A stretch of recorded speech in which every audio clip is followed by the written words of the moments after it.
We will recognize a pattern faster than most people, and we can see how things are hooked together, that the obvious pattern and the underneath pattern. We're good at that. So if you want to know what the pattern is in something, ask a neurodivergent person. They'll be able to tell you just like that.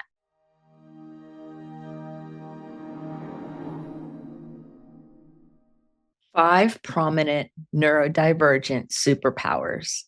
Friends, it's Diane here at Someone Gets Me, and today we're talking about the superpowers of neurodivergent people. Now, many of you who know me and been following me for quite a while know that my specialty is working with neurodivergent, intensely sensitive adults and families in some cases. And I've been doing this work a long time, and so I've kind of gathered some commonalities for the different neurodivergent people that I work with, because I work with people in the corporate setting, in the entrepreneur setting, musicians, artists, all different walks of life, all different talents and skill sets. The common denominator is that everybody I work with is motivated to learn and grow, and they're neurodivergent in some manner. And so there's some commonalities. As different and varied and beautiful as everyone is, there are common things. And so I'm going to give you five of them. So if you're saying yes to a few of these or all of them, then you win the ticket of having the most extraordinary, amazing, unique way of doing the world. Sometimes it's challenging because we live in a world that is meant for average, that is not necessarily understanding or really even care about who we are and the way we live. So sometimes we need to find our own community in order to really build on our neurodivergence and realize that there's nothing wrong with us.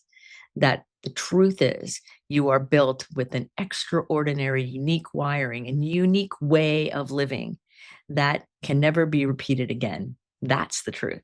So let's look at these superpowers. Let me know in the comments when this video is over, how many of them do you do, right? How many of them are you? The first one is that you solve problems in a very unexpected way. That especially in work and family situations, you will be the person who will find the solution by not taking the main road. It's almost like if I was walking across a campus. In fact, I was at the University of Florida not long ago, and we're walking on the main brick walkway. It's beautiful there on that campus. And then there was a little side path that you could tell the grass was trampled by people, probably mostly students, cutting over to another building where there was not already a paved path. So there was the main path that was paved that eventually leaded around. And then there was this little shortcut path that was a footpath cut through the grass.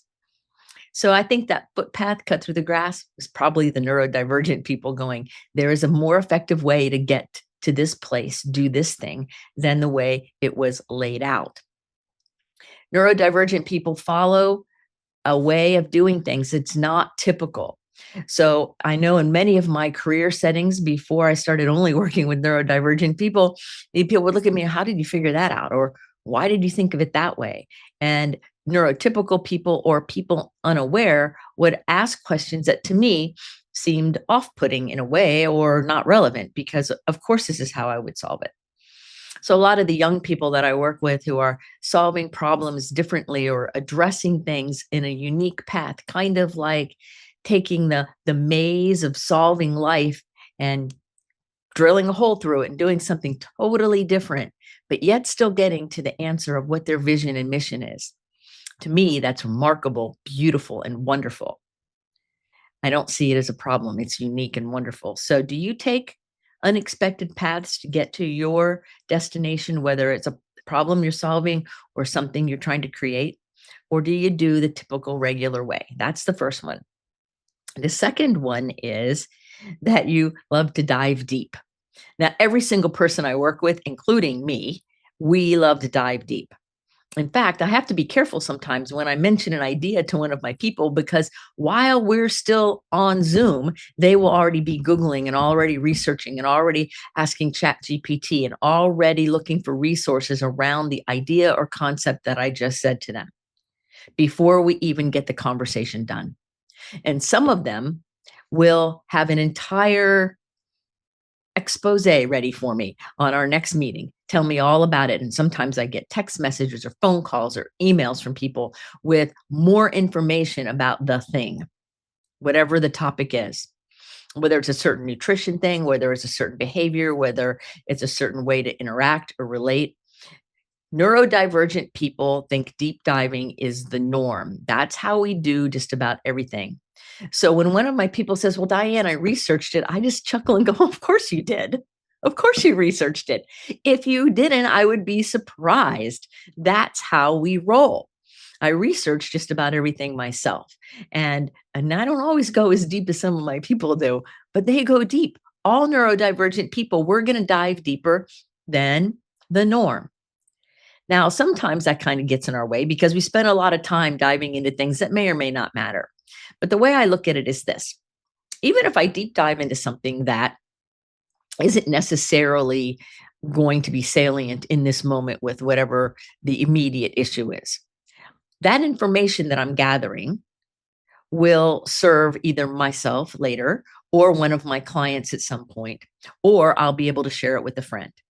There's been countless numbers of times in my whole career, which has spanned over 45 years now, where I have learned something or maybe even asked an existential question and researched in all kinds of ways through video and text and online and different things.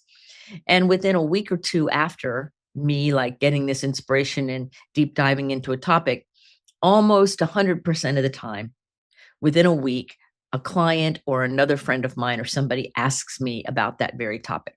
And so I have the information because I'm willing to deep dive every time I get an inspiration. And so I spend a lot of time researching and learning. And I think that's what a neurodivergent leader does, always learning, always working toward their own growth and expansion. In fact, many of my clients have said to me over the years how it's remarkable how I keep growing and learning along with everybody. And I believe that that's essential if I'm going to be a leader. And so that is what I do. And that's what I love to do. So the third thing is we are the best at noting a pattern mastery, I call it. We can see a pattern that most people can't. We notice patterns in behavior, in emotion, in context, in words, in conversation, in energy. We notice them. In fact, sometimes in some of the gifted circles, one of my colleagues, she's really amazing, and she'll say, "Well, one time is a pattern for us." And it's kind of close to that, right? We can already start putting the data points together. We can already see how it's going to line up because that is part of our neurodivergence. We are wired for pattern recognition. We're wired to dive deep into things and see how things connect. That's how we roll. So of course, that's how it's going to happen. And so we have to understand that we notice patterns many other people don't. In fact, I've noticed patterns before and said something about it. And friends, I had one friend of mine pat me on the head because he's much taller than I am and say, "Oh, you think so differently, dear." The truth is, yes, I do. I'm neurodivergent. I notice patterns. Driving down the road, I notice patterns. Walking through Disney, I notice patterns. I notice patterns all the time. And that is how neurodivergent people operate. So if you're not neurodivergent, you're neurotypical, or maybe you're neurodivergent and you're just now figuring it out based on these things because you so far have said yes, yes, and yes. You notice the pattern. Yes, it's important to understand that. All of my clients recognize patterns. In fact, some of them recognize patterns that they don't even know they're recognizing. They don't even see it yet. Because some people come and start working with me before they really realize the extent of their giftedness or the extent of their overexcitabilities or sensitivities, or the fact that they're even neurodivergent. Some people start working with me only thinking that, well, I'm different than everyone else and I've tried to fit in and that's not working. Will you help me be me? Or something similar, right? So not everybody sees it right away. So that's the third thing. The fourth thing is, I call it brilliant hyperfocus. Yes, brilliant hyperfocus, because we can focus on something and lose track of time, completely dive in, and we're focused. very clearly, like I'm working on my website for my new retreat, or I'm doing videos for the podcast, or I'm writing a book. I can focus to the point to that other things feel excluded, like drinking enough water or eating or doing other things I should be doing, right? Because I'm focused on what I'm doing. Now, sometimes that gets in the way, right? Because I have some people that I'm working with and their teenage kids. I love to hyper focus on things, and trying to break that trance sometimes takes skill and time and talent and understanding. But we can focus on anything if, as long as it's interesting, as long as it's new and compelling. It's difficult to focus on something in a hyper focused type of manner if we're bored or we don't want to. So that's one of the big ways you can tell a neurodivergent person when they're really in it, they're in it. And if it's boring or we don't want to, and or it's something that we see as inconsequential, you won't see these things show up as much because we save it for the interesting, novel, creative, challenging content, things about life, right? But I can focus really well, and a lot of my clients can focus really well, especially if it's interesting. And how many of you have said 4 yeses so far, right? Yeah. And the fifth thing is, and this is a very important one, and I have this very strongly personally, and that is a way to sense what's unspoken. I call it kind of like a pregnant silence in that way, where if I'm speaking to somebody, especially a friend, and they're holding back a feeling or saying something, or what they're saying is not congruent, it doesn't match with the energy or the feeling they're having, I feel it and I know it. And it takes over for me sometimes my experience of the conversation. I have somebody in my life who calls me a very close friend, and I think we are close friends. However, I can tell with very slight nuance when she's not saying what she wants to say. And I can also say that when she understand and feel and sense into when she says something that isn't quite what she really needs. And when I ask about it, I'll say, "Really? Is that it? Or is there more or something?" Then I will always get, "Oh yeah, that's all." And then the subject will get changed. And so whether that person is unaware and they don't have that connection with their own being, or whether they're intentionally not disclosing something, that's on them. That's not for me. But I can tell you very clearly when things don't line up energetically. So it really helps when I'm working with my clients, because if something is off with them because of people I'm working with, their motive is to keep growing and changing and transforming. So most of the people I work with are open. They're open to me saying, "Well, I don't know if that kind of lines up. Let me give you kind of the read I'm getting. Let me let you know kind of what I'm sensing here that's unspoken, and let's see how we can bring these things together and get an alignment or a coherence." But neurodivergent people are great at feeling tension or whatever the underlying energy is of something. If there's an undisclosed motive and it's in the energy field, which it usually is, a neurodivergent person will feel it. Sometimes neurodivergent people will respond to the undisclosed or the energy rather than the words. So there's a lot of people who want to know, well, how do you know these things? It's weird, or they deny it, right? Because they're not aware themselves. Sadly, so many people are not aware of their own essence and their own being and their own experience. And we, as neurodivergent people, often have as much or more awareness about a situation and a feeling than other people. So that ability to sense things is really powerful. It helps us make good decisions. It helps us with our boundaries. I know if I have people in my life and consistently I feel things not line up or not match, I know that my little warning flags are up for a while. I pay real close attention to that. That doesn't mean they're not my friend anymore. It doesn't mean they're not my colleague or somebody I work with. It means that I'm paying attention, because usually that person is either unaware or there's an undisclosed motive that's intentional. And I get to play sit and see and sort out what it really is. But it's okay not to walk into that kind of situation unknowingly, right? So those are the 5 really big things that I see all the time. We, all of us who are neurodivergent, take unexpected paths in our lives to follow or to problem solve, to get to where we're going. We're not going to take the typical road. It almost never happens that way. We deep dive into content and subjects and things that are important to us, things that matter, things that have our attention.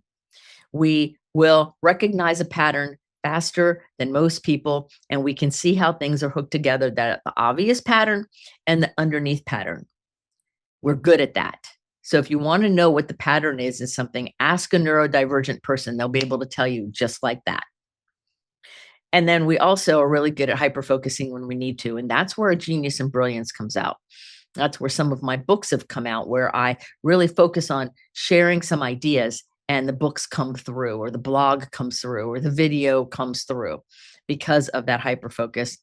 And of course, we're really good at sensing the unspoken, sensing the things that aren't necessarily obvious. Because as a neurodivergent person, we are wired differently than typical. So when people say, I want to be normal, well, normal is not something that we are inherently, right? And so I always tell people, what's your normal? Like my normal is different than a normal of someone else. And so we pay attention to how those things work, and we shift our understanding of the world to have it work for us. And as a leader in the neurodivergent community, it's my responsibility, I really believe, to help everyone who is in this position and people who are our loved ones understand and begin to see that there is so much beauty and power and brilliance in being a neurodivergent person. That yes, there are challenges and obstacles, and most of the society doesn't understand us. That's all true. Yes, it can feel really lonely too. That's all true. And there's some beauty. So when we put everything together and we allow ourselves to navigate through our own lives, taking what our amazing strengths are, bringing them to the table to help us navigate the challenges, we end up having a much more rich and deep life experience. And that's the goal for myself and other people. Everybody I work with is transforming in those ways. That's why I do what I do. And that's why I'm doing this episode, because so many people miss these things. I have neurodivergent people who do all of these, and they thought everyone did all of those. And it's not true. Everyone doesn't do it. So those of you who think that people who don't deep dive are being lazy, that's not the case, not necessarily. Those of you who can't understand how people can see patterns like you, it's not because they're lazy or they're unobservant. Not everybody has the skill and ability that you have. So I look at this from a behavioral way and a practical way, and looking at how does it show up in your life. For me, my neurodivergence shows up as the ability to do all of these things, and also to have very deep, extreme empathy, to be able to put myself with my person I'm working with the group I'm dealing with, so that we can together move in a way that serves us. So that is the magic of being neurodivergent. We are wired to see and experience the world differently. Sometimes it's really hard. And sometimes it's magical and amazing. And sometimes it's just average. It's all those things. So I wish for you that you honor who you are, and you honor your intensities, you honor your sensitivities, you honor your difference and your variance. And you allow yourself to show up in the most authentic, beautiful way that you can. Stand in your sovereignty and know that you are beautiful, lovable, and fully capable, just exactly as you are. I hope this has served you. As always, you can make a get to know you call with me. I'm happy to talk about this more, or to work with you in any fashion that will serve you. And in the meantime, put your face to the sun so the shadows fall behind you, because you're a rock star. You're here on purpose with a mighty purpose. So go out there and let the light shine, and let your soul come alive. Till the next episode of Someone Gets Me, this is Dianne saying, be well.